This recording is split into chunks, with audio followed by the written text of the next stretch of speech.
నమస్తే, welcome to our channel.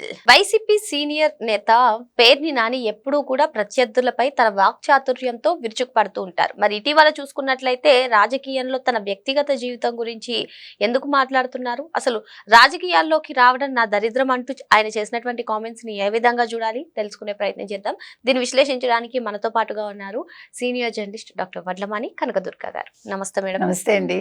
Perni Nani గారు మరి ప్రత్యర్థుల పైన అటు కూటమి నేతల పైన ఏ విధంగా ఫైర్ అవుతారో మనందరికీ తెలిసిందే మేడం. మరి ఎప్పుడు రాజకీయాల్లో తన వాక్చాతుర్యంతో ప్రత్యర్థుల పైన ఫైర్ అయ్యేటువంటి పేర్ని నాని గారు ఇటీవల తన వ్యక్తిగత జీవితం గురించి బహిరంగంగా చెప్తున్నారు. అంతేకాకుండా మళ్ళీ రాజకీయాల్లోకి రావడం నా దరిద్రం అంటూ ఆయన చేసినటువంటి కామెంట్స్ ని ఎలా చూడాలి, ఇప్పుడు తన తండ్రి గురించి కానివ్వండి, తన వ్యక్తిగత జీవితం గురించి కానివ్వండి, ఆయన చేస్తున్నటువంటి కామెంట్స్ ని ఎలా చూడాలంటారు? అంటే ఇప్పుడు పేర్ని నాని అనే వ్యక్తి జగన్మోహన్ రెడ్డి హయాంలో ఆయన వచ్చాడు. వాళ్ళ తండ్రి అంతకుముందే ఆయన రాజకీయాల్లో ఉన్నారు. ఆ రాజకీయ వారసత్వాన్ని కొనసాగిస్తూ ఇతను కూడా రాజకీయాల్లోకి ప్రవేశించారు. అయితే రాజకీయంగా ఈయన తండ్రి పేర్ని కృష్ణమూర్తి గారికి మంచి పేరే ఉంది.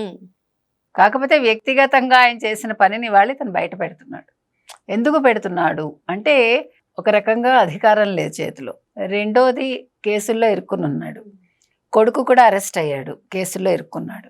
ఒక ఫ్రస్ట్రేషన్లో మాట్లాడుతూ ఉండొచ్చు. ఫ్రస్ట్రేషన్లో కొన్నిసార్లు ఏమవుతుందంటే మొత్తం తరిచి చూసుకుంటాం కదా, ఏంటి జీవితం ఏంటి, ఎలా అయింది ఏంటి అని చూసుకుంటే, తండ్రి ఫస్ట్ పెళ్లి చేసుకుని పిల్లలుండి భార్య ఉండగా విక్టోరియా అనే మహిళతోటి వెళ్ళిపోయాడు ఆయన, మళ్ళీ పెళ్లి చేసుకుని. ఆ వేదన పిల్లలకు ఉంటుంది కదండి. ఆ విషయంలో మనం పేర్ని నాన్ని సమర్థించవచ్చు. అంటే వ్యక్తిగతంగా లేదు, మానసికంగా అతను చాలా వేదనకు గురయ్యారు. ముఖ్యంగా ఆయన తల్లి చాలా మానసిక వేదన అనుభవించిందని ఆయన చెప్తున్నారు. ఒక మహిళగా ఆవిడ చాలా బాధపడి ఉండొచ్చు కదా.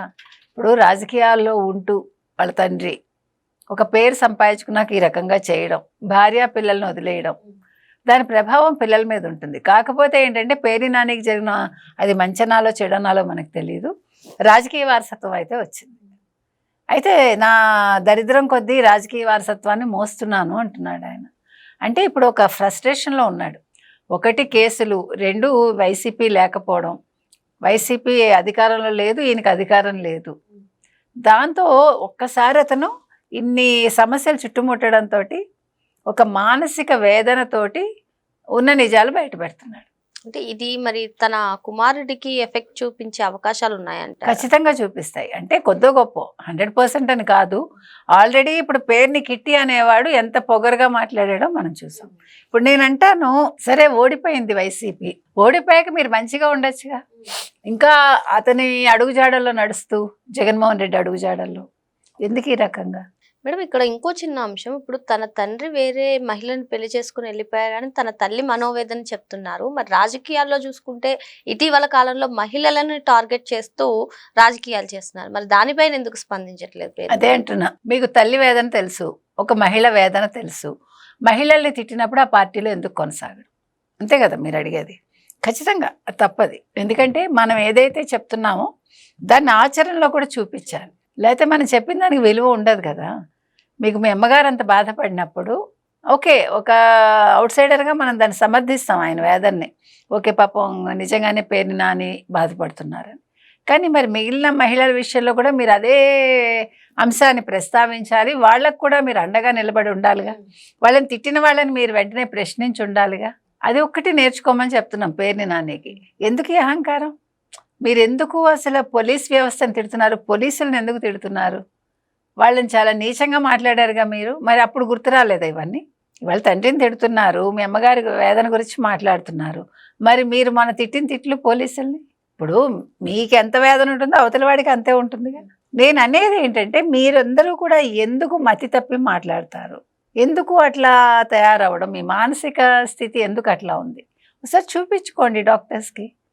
అక్కడ జగన్మోహన్ రెడ్డికి మానసిక స్థితి సరిగా లేక, ఇక్కడ మీకు సరిగా లేక, ఇంకా మిగిలిన వాళ్ళకు కూడా ఈ జాడ్యం అంటుతుందేమో. ఇప్పటికే ఉంటుంది కొంచెమైనా ఆడవాళ్ళని తిట్టడంలో. కాబట్టి మొత్తం వైసీపీ పార్టీలో ఉండే సీనియర్స్ అందరినీ ఓసారి డాక్టర్ చెకప్ చేయిస్తే బెటర్ ఏమో ఈ లెక్కన. కొంచెం అంటే మహిళల పట్ల వాళ్ళ దృష్టికోణం కావచ్చు, వాళ్ళు మాట్లాడే విధానం కావచ్చు మారుతుందని నేను అనుకుంటున్నాను. అయితే మరి మొత్తానికి ఇప్పుడు పేర్ని నాని గారు వారసత్వం ప్రకారమే రాజకీయాల్లోకి వచ్చాను అని చెప్తున్నారు. మరి పేర్ని కిట్టు గారు కూడా ఆ వారసత్వాన్ని కొనసాగిస్తూ ఆ రాజకీయాల్లో ఆయన అంటే మీరు చెప్పినట్టుగా మనం అగ్రెసివ్ గా మాట్లాడడం, పోలీసుల పైన మాట్లాడడం కూడా చూసాం. ఆయన రాజకీయ భవిష్యత్తు ఎలా ఉండబోతుందంట? ఇప్పుడు మీరు ఒక్కటి మాత్రం గమనించండి, దరిద్రం అంటూనే నువ్వు రాజకీయాల్లో కొనసాగావుగా, మరి ఆ దరిద్రంలో ఎందుకున్నావు పేర్ని నాని? నీకు అంత ఇష్టం లేనప్పుడు వదిలేయాల్సింది. అంటే మీకు పదవి కావాలి, డబ్బు కావాలి, అదంతా హోదా అనుభవించాలి. మళ్ళీ నీ కొడుకు కూడా అదే కావాలి. నా కొడుకుని వద్దన్నాను కానీ వచ్చాడంటున్నావు నువ్వు. న్యాచురల్ కదా, నువ్వు చూపించావు ఇవన్నీ, అధికార దర్పం ఇవన్నీ చూపించాక నీ కొడుకు అదే నడుస్తున్నాడు. కానీ ఆ నడత మార్చమని చెప్పు. నువ్వు మారలేదు, నీ కొడుకు ఎలా మారతాడు?